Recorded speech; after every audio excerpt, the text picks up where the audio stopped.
Café alado 46. Esse é o café do ponto, não da marca Café do Ponto. É o café do ponto de stol. Será que existe esse ponto, gente? O que você acha? Vamos tomar desse gole junto?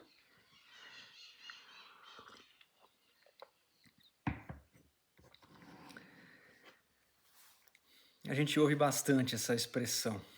Ah, vamos conhecer o ponto de stol da vela. Será que existe esse ponto? Será que ele é sempre na mesma posição de freio? Porque a gente ouve bastante essa expressão, né? Como se houvesse um ponto, sempre naquele lugar, naquele ponto, literalmente. A partir daquele ponto, isto acontece. Será que é isso mesmo, gente?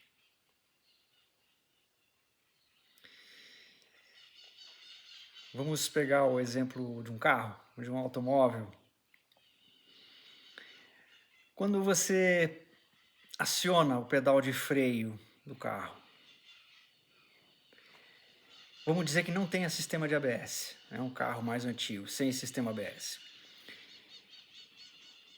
Sempre as rodas vão travar, ou seja, você vai conseguir brecar o carro e cantar pneu, porque as rodas travaram, com aquela mesma pressão de pedal, naquele mesmo ponto ali, da intensidade com que o freio foi aplicado? O que você acha? Será que essa pressão que a gente exerce no pedal de freio até as rodas travarem não pode depender do piso sobre o qual a gente está dirigindo? No asfalto, as rodas travam com uma determinada pressão, né? Na terra, a gente já sabe que com menos força de freio as rodas travam. Na chuva, no asfalto molhado, é diferente. Num lamaçal, imagina aquele barro bem escorregadio. Tocou no freio, trava a roda. Então, não é contextual, no caso do carro, o tal ponto de travar as rodas usando o pedal de freio? Será que a gente não pode usar essa forma de perceber para esse entendimento do tal ponto de stall no parapente? A gente percebeu que no caso do carro depende do contexto, né? Por onde o carro está trafegando. Nossos parapentes trafegam através da atmosfera. Será que existem contextos aerológicos que fazem esse tal ponto de stall, a partir de onde o stall acontece, fazem variar? Será? A gente anteriormente, em vídeos atrás, mencionou o gradiente de vento. Lembram? A questão das orelhas, né? Onde dentro dessa situação, desse contexto aerológico, gradiente de vento, por exemplo, que acontece na hora de pousarmos, né? Quando a gente está falando que numa situação de gradiente de vento, qualquer aeronave, não só o parapente, pessoal, qualquer aeronave, tem uma diminuição brusca do vento relativo, mesmo que o piloto não altere a velocidade voluntariamente. Estamos voando.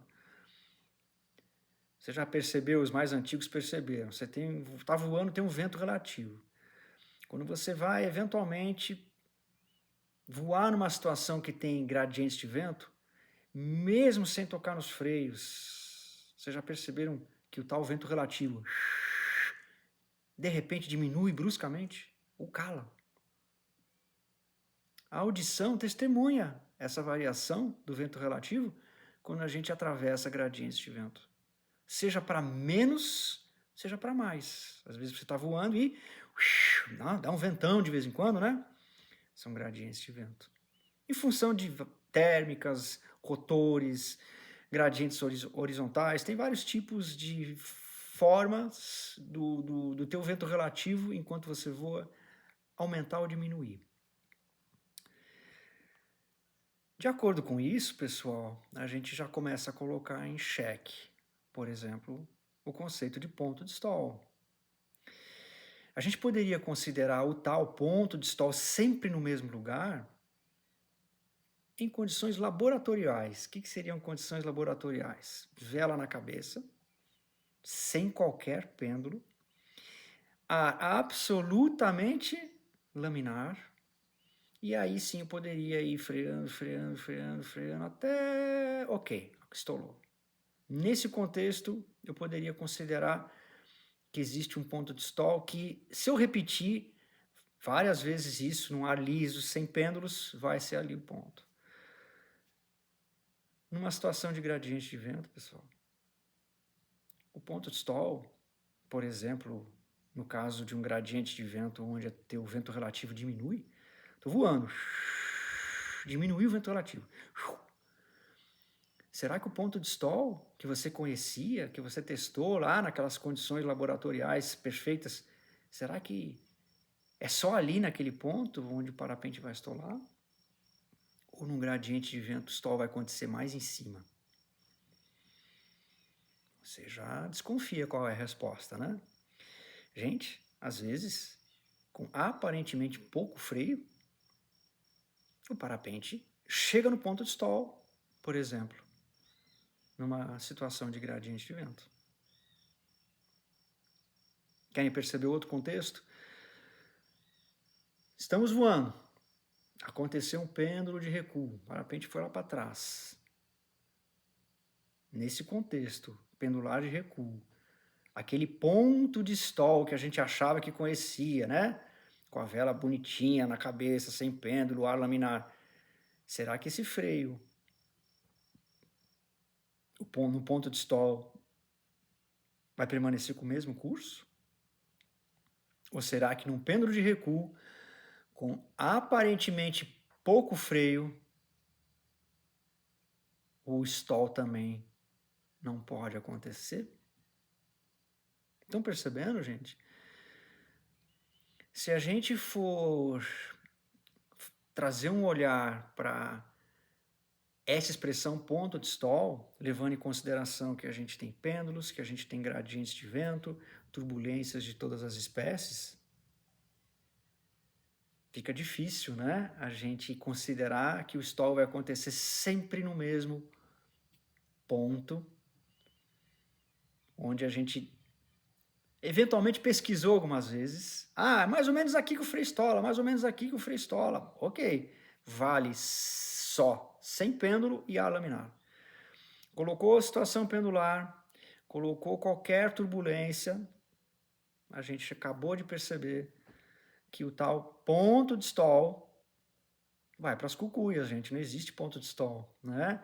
Às vezes com um toque de freio e o parapente estola. Perceberam?